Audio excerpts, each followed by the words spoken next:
Dunia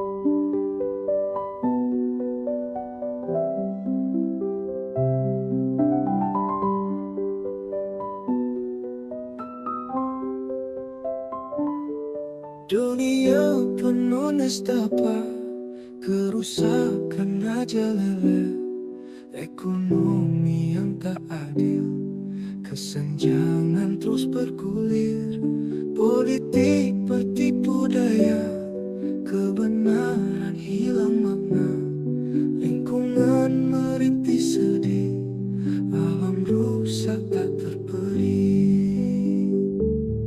Pendidikan kurang makna, generasi hilang arah, budaya penuh petaka, moralitas makin parah, kesehatan tak terjamin, manusia menderita, hukum tidak lagi adil, keamanan tak terjaga. Marilah kita bersama akhiri duka derita dengan syariat sempurna, Islam solusi dunia. Bersamalah kita bisa ubah segala derita dengan tuntunan ilahi, syariat khilafah pasti.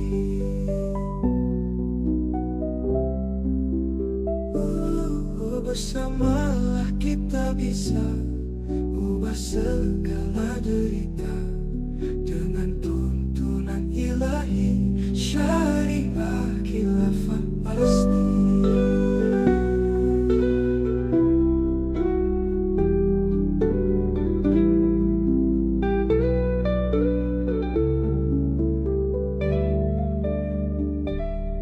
Pendidikan kurang makna, generasi hilang arah, budaya penuh petaka, moralitas makin parah, kesehatan tak terjamin, manusia menderita, hukum tidak lagi adil, keamanan tak terjaga.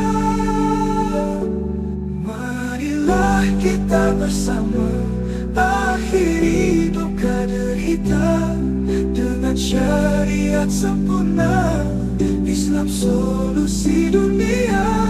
Bersamalah kita bisa ubah segala derita dengan tuntunan ilahi, syariat khilafah pasti.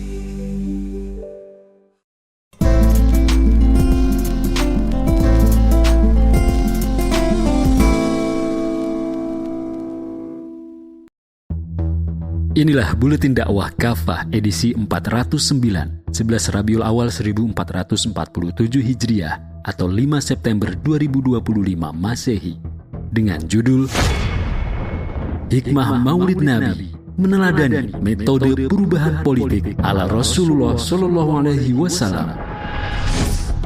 Peringatan Maulid Nabi Muhammad Shallallahu Alaihi Wasallam bukan hanya momentum ritual penuh lantunan sholawat dan doa semata. Ia juga merupakan kesempatan reflektif untuk menggali hikmah agung dari kelahiran Rasulullah Shallallahu Alaihi Wasallam. Salah satu hikmah terbesar yang jarang disorot adalah bahwa kelahiran beliau menandai awal perubahan besar dalam peradaban manusia, dari masyarakat jahiliyah menuju masyarakat Islam yang mulia. Pertanyaannya, apakah kita siap meneladani metode beliau dalam melakukan perubahan politik hari ini? Ataukah kita tetap mempercayai metode sekuler seperti demokrasi yang telah terbukti berkali-kali hanya memberikan janji-janji tentang kemakmuran, kesejahteraan, keadilan, dan lain-lain yang tidak pernah terbukti sama sekali? Ataukah kita merasa yakin dengan people power atau gerakan massa yang acap kali dibumbui anarkisme atau kekerasan yang tak jarang memakan korban? Isyarat politik dalam kelahiran Nabi Sallallahu Alaihi Wasallam. Kitab Maulid Al-Barzanji karya Syekh Ja'far Al-Barzanji mengisahkan peristiwa besar saat Rasulullah Shallallahu Alaihi Wasallam lahir. Cahayanya memancar hingga menerangi istana Romawi di Syam. Pilar istana Kisra di Madain retak, 10 menaranya runtuh. Api sembahan Persia padam, danau sawah mengering, wadi Samawah tiba-tiba mengalirkan air. Fenomena ini bukan sekedar kejadian kosmik. Ini adalah syariat politik bahwa kelahiran Nabi Muhammad SAW adalah ancaman langsung bagi Imperium Persia dan Romawi saat itu.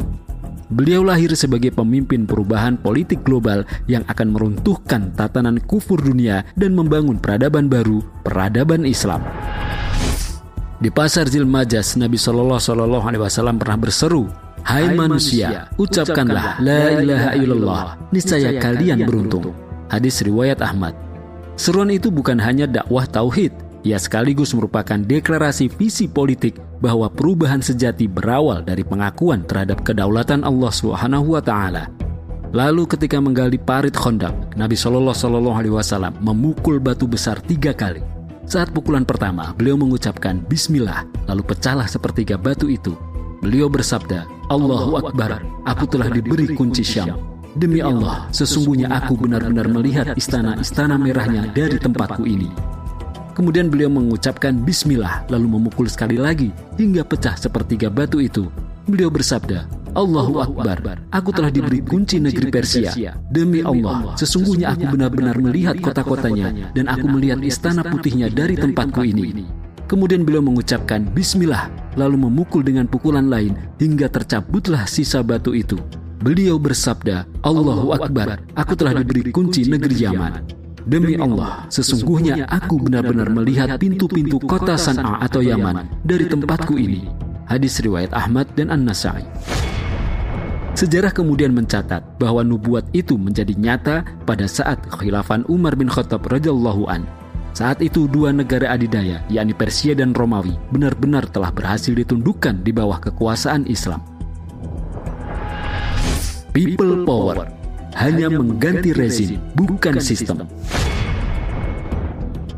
Di era modern, banyak orang berharap perubahan politik melalui people power atau gerakan massa. Sejarah Indonesia pasca reformasi 1998 adalah contoh nyata. Rezim Soeharto tumbang, Orde Baru runtuh. Akan tetapi, apakah secara politik Indonesia benar-benar berubah? Tidak. Korupsi malah makin mengganas. Oligarki makin kukuh, sumber daya alam milik rakyat tetap ada dalam kendali swasta dan asing. Pajak makin mencekik, utang negara dan bunganya makin tinggi. Rakyat tetap miskin, pengangguran makin banyak, elit politik makin bergelimang harta. Keadilan hukum makin sulit ditegakkan. Mengapa demikian? Sebabnya yang jatuh hanya rezimnya, bukan sistem politiknya. Sistem demokrasi sekuler tetap dipertahankan. Padahal sistem inilah yang menjadi akar kerusakan yang membelit negeri ini. Ini karena dalam sistem demokrasi, kedaulatan atau hak membuat hukum ada di tangan manusia. Artinya, pembuatan hukum diserahkan pada hawa nafsu manusia. Padahal Allah SWT telah tegas menyatakan dalam Quran Surat Yusuf ayat 40 yang artinya, otoritas membuat hukum itu ada pada Allah. Bahkan Allah SWT telah menegaskan dalam Quran Surat Al-Ma'idah ayat 45 yang artinya, siapa saja yang tidak berhukum dengan wahyu yang telah Allah turunkan, mereka itulah pelaku kezaliman. Dalam Quran Surat Al-Ma'idah ayat 50, Allah SWT juga mengingatkan yang artinya, apakah sistem hukum jahiliyah yang mereka kehendaki? Hukum siapakah yang lebih baik daripada hukum Allah bagi kaum yang yakin?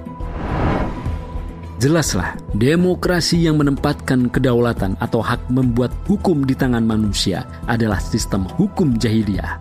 Karena itu, pergantian rezim atau penguasa tanpa pergantian sistem politiknya ke arah sistem politik Islam tak akan pernah menghasilkan perubahan ke arah yang lebih baik. Dakwah bukan kerumunan massa.